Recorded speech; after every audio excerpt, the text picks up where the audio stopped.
Welcome to the Deep Dive. Today, we are opening up the case file on one of the most, let's say, polarizing stories in the entire electric vehicle industry.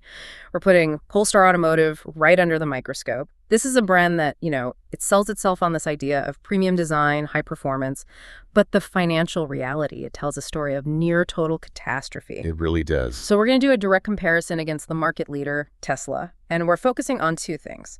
First, that staggering collapse in stock value. And second, these systematic questions about their product claims, specifically driving range. Exactly. Our mission here is to get past the shiny press releases and look at the actual structural evidence. We've got investor reports, financial filings, and I think most critically, forensic evidence from independent real-world vehicle tests. Done by actual drivers. Done by actual drivers. We want to understand the indicators, the governance, the cash flow, the signals of consumer trust that all point to this severe financial risk. And we have to start with the core paradox. I mean, how does a public company lose roughly 95% of its stock value from its peak? Yet the entire senior leadership team just stays put. No changes. None. And then there's the product side. How close are those claimed specs, that all-important range number, to what you, the customer, are actually going to get? Okay, let's unpack this. Let's follow the money first, because the financial picture here is, well, it's immense. If you bought Polestar stock, that's ticker PSNY, at its peak, you've witnessed one of the most brutal capital declines in the EV market, period. Our analysis shows that since its peak, the stock is down a stunning 95.63%. That's almost complete destruction of shareholder value for anyone who got in early. Analysts call this near total capital impairment. It's a staggering figure. Yeah. And to really get the scope of it, you have to put it next to the benchmark, right? You have to look at Tesla over that same multi-year period. Right. So while Polestar is just cratering by 95%, Tesla, even with its own volatility, is up a lot. Over 5 years, it's up over 118% since its Nasdaq U debut, something like 37,000%. Wow. So this contrast, it's not just about market swings. It points to a really deep structural problem at Polestar. Losing 19 out of every $20 invested. That tells you there's persistent, aggressive cash burn and a fundamental inability to get to scale. Or to get to competitive margins. They just can't survive without constant help. Exactly. And that witness brings us to the desperate measures they took towards the end of 2025 just to keep the lights on. They needed a massive intervention, and quickly. Oh, absolutely.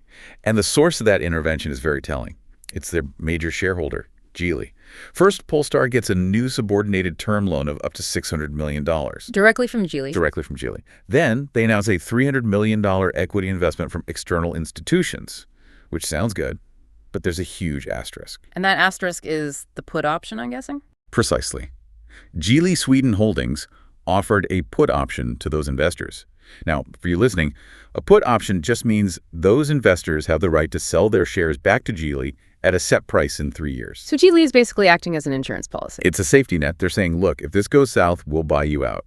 It tells you the confidence from those external investors wasn't organic. It had to be underwritten. Which fundamentally changes the story of that capital raise. Geely isn't just a lender here. They are propping up the entire asset and shouldering all the risk for everyone else. Absolutely. And then to shore things up even more, Geely agreed to convert about $300 million of debt Polestar already owed them into equity. And then we saw the really concerning move, the ADS ratio change, the reverse stock split. Okay, let's slow down here because this is technical. What exactly is a reverse stock split, and why do it if it doesn't actually create any value? Right. So a reverse split is just a mechanism. The company reduces the number of its shares out there, which proportionally increases the price per share. So, for example, if your stock is at, say, 25 cents, and you do a 1-for-30 reverse split. The price suddenly jumps to $7.50. Exactly. But you have 30 times fewer shares.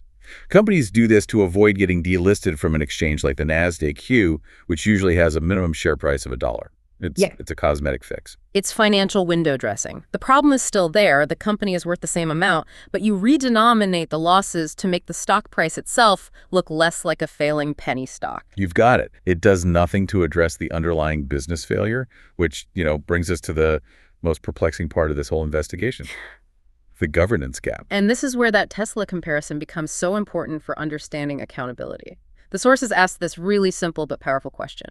If Tesla's stock had collapsed by 95%, Would shareholders accept Elon Musk staying on as CEO? And the answer from just about any capital markets analyst is a hard no, a resounding no. Right. Tesla is our control group for market discipline. It has this huge base of institutional and retail investors who demand performance. A 95% collapse at Tesla. The market would revolt. Institutional investors would force the board to act immediately. His leadership would just be untenable. But at Polestar, we see the complete opposite. A catastrophic 95% loss of value. And the senior executive team, the board, it's all virtually unchanged. That is highly, highly unusual in a public market. It suggests something critical about who's really in control. Unlike Tesla, Polestar is heavily controlled by Geely. And when a major shareholder is also your primary lender and your underwriter, the governance priorities shift. So the goal is no longer just about preserving value for all shareholders. It seems not. Preserving value for the external non-Geely investors might not be the primary driver anymore. It's about Geely's strategic interests. Which means that market discipline we expect to see, the kind that punishes failure, it just doesn't kick in. The ultimate authority, Geely, is prioritizing the asset itself over, traditional stock performance. Correct. And for an investor, the conclusion is chilling.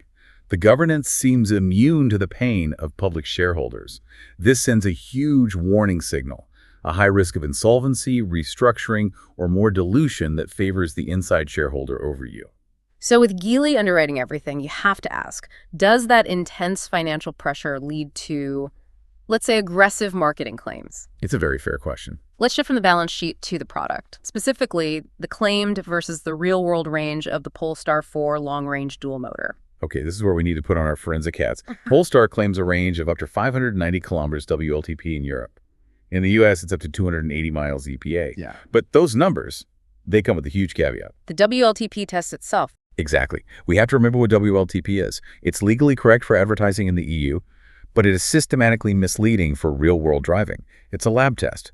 Indoors, low speeds, no wind, no real road friction. And the Polestar 4 is, it's almost structurally guaranteed to do worse in the real world compared to that lab test. This car is heavy. We're talking 2,300, 2,400 kilograms. That's over 5,000 pounds. It's got a high-powered dual motor setup, big 20 or 22-inch wheels. Yeah. That combination of weight, power, and rolling resistance is the exact thing WLTP is worst at predicting.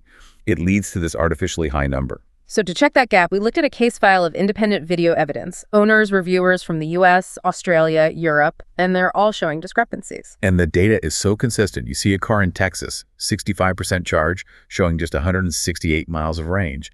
Another one in Europe, 91% charge. And the car is projecting only 382 kilometers. Okay, and that's the crucial calculation right there. If you project that 382 kilometers at 91% up to a full 100% charge, you get about 420 kilometers. Yeah. The advertised number is 590. The real-world projection is 420. That's a 170-kilometer shortfall. You are losing almost 29% of the advertised range before you even hit the highway. That 29% deviation, that is far beyond a normal variance for WLTP, which is usually, maybe 10 to 15%. This signals a fundamental issue.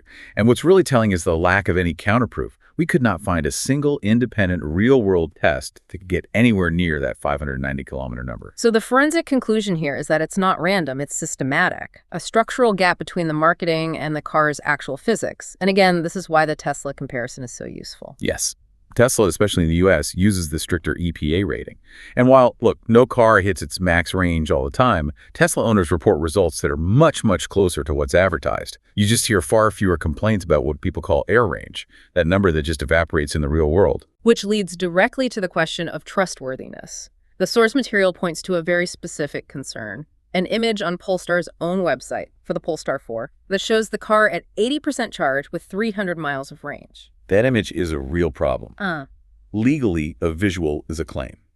If you show an instrument cluster that says 300 miles at 80% charge, well, the math implies a 375-mile total range at under percent. And that's way higher than the official EPA estimate of around 270, 280 miles. Way higher. And if you present that image without a huge, clear disclaimer like illustration only or something, the average person is going to think that's a realistic, achievable number. So whether they used a simulation or, as some people have claimed, actually manipulated the image, the end result is the same. You're showing a number that can't be achieved in normal driving, and you're not providing context. Exactly. And while we can't prove, Photoshop fraud in a legal sense, presenting a figure that is so detached from the EPA rating and from real-world results that moves dangerously close to misleading marketing. In the EU, they'd call it vilseledend markadsføring. The pattern is systematic overstatement. And that just kills trust with both buyers and investors. This all feels intertwined, the financial stress, the marketing pressure. But to be fair, we should acknowledge the counter-narrative here. Despite all this, Polestar is selling more cars. They are. You look at the first 9 months of 2025, they reported 39% year-over-year revenue growth. Retail sales volume was up 36.5%. The company is growing its presence. But that growth came at a completely unsustainable cost, didn't it? It did. That revenue was bought with massive financial pain. For those same 9 months, Polestar posted a net loss of $1.558 billion.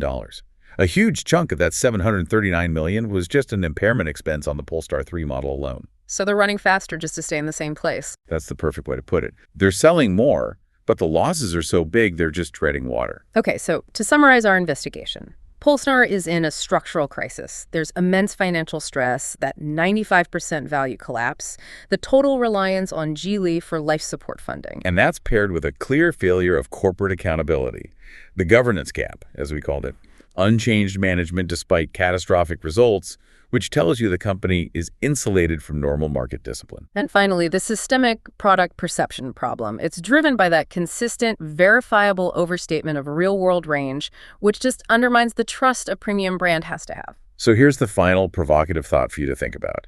In this brutally competitive EV market, where technology is advancing so fast, we're seeing competitors hitting 700, even 840 kilometers of WLTP range, how can a company sustain its premium branding and its high price point? Like the Polestar 4 at nearly $80,000. Exactly. How can you sustain that when the fundamental physics of your vehicle guarantees real-world performance that consistently falls short of your competitors and your own marketing?